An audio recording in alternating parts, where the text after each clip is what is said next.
Namaste, Pranam, Salam, and good afternoon. I am Dinesh Advocate, Patna High Court.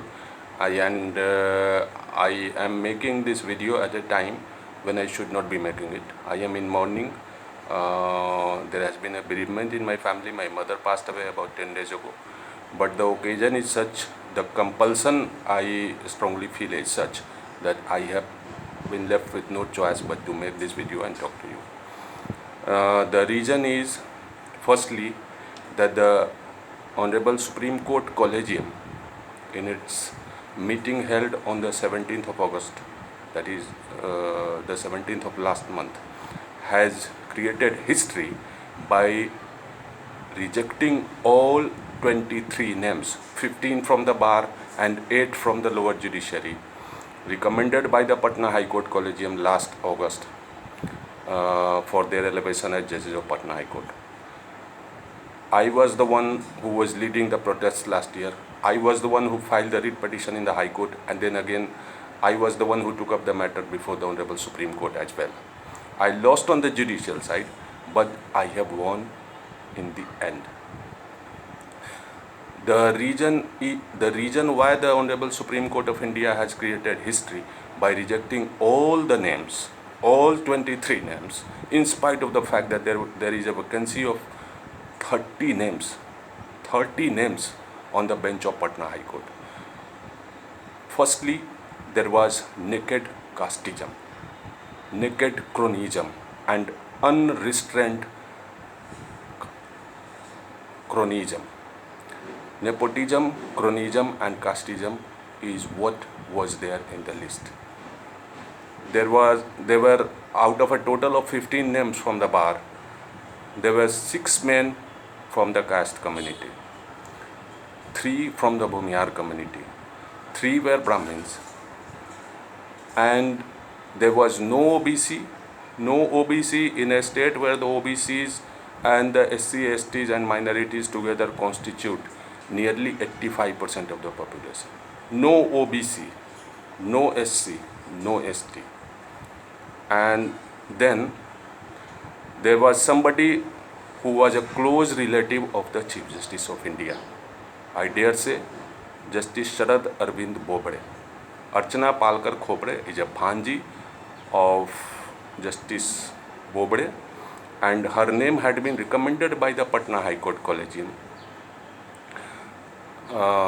as it was widely felt in the bar, under compulsion and under some kind of a backroom arm twisting from Maharashtra, from New Delhi, and ultimately the name has been rejected because there was open allegation of cronyism here and nepotism.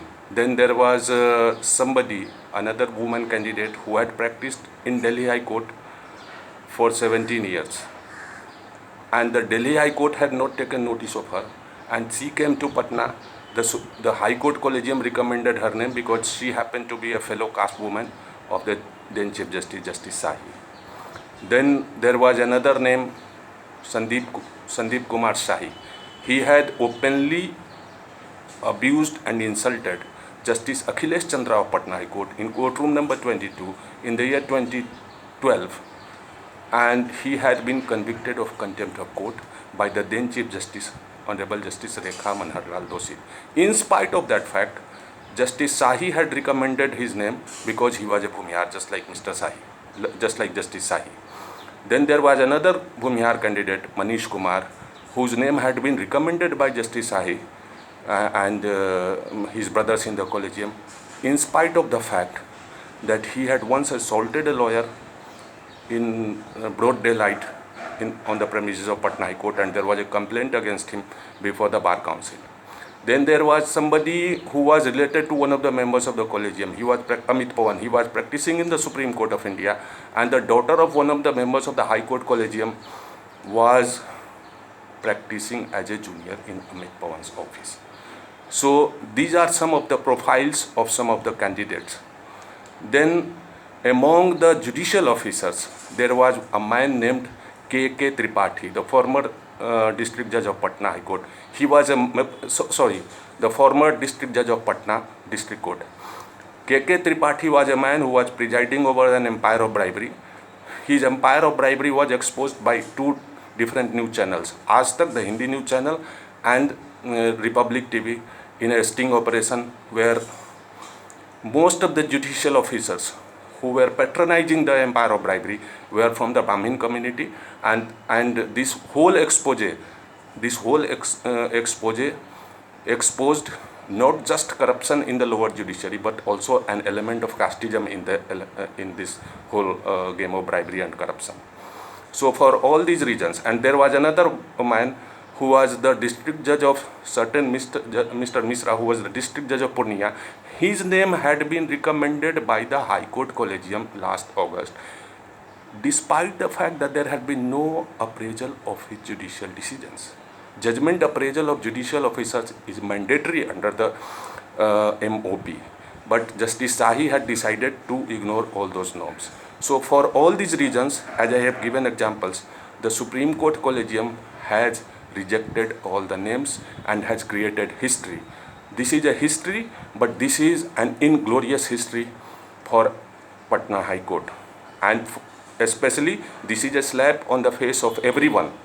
I dare say everyone, including judges who were supporting the decision of the Patna High Court Collegium last year. This is a slap on the face of everyone who says that there is some merit in the collegium system. There is absolutely no merit in the collegium system. The collegium system is like an overused underwear. There are just too many holes in it for it to be able to cover what it is supposed to cover. It is about time that India realizes that collegium is no longer serving the interests of the people of this country. We the people, the first three words of our constitution, nowhere come into consideration when the collegium sits down to consider names. Casteism, cronyism and nepotism are the only ones that guide, are the only considerations that guide the hands and the head of those who sit in the collegiums. It may be Patna, it may be Delhi, it may be Allahabad, it may be Jabalpur, it may be Ranchi. It is just like that everywhere. It is only a difference of degree.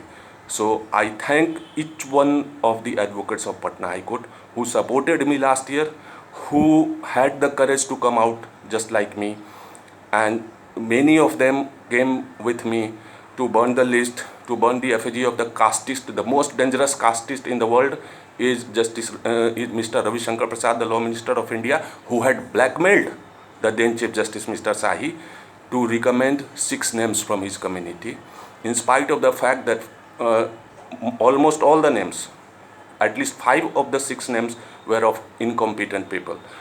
Mr. Ravi Shankar Prasad had blackmailed the then Chief Justice to recommend 6 names from his community. So this is a slap on the face of Mr. Ravi Shankar Prasad, this is a slap on the face of Justice Sahi, and this is a slap on the face of other members of the collegium as well. Let us celebrate it. Let us celebrate the fact that constitutionalism for once has been upheld over casteism, cronyism and nepotism. Thank you so much.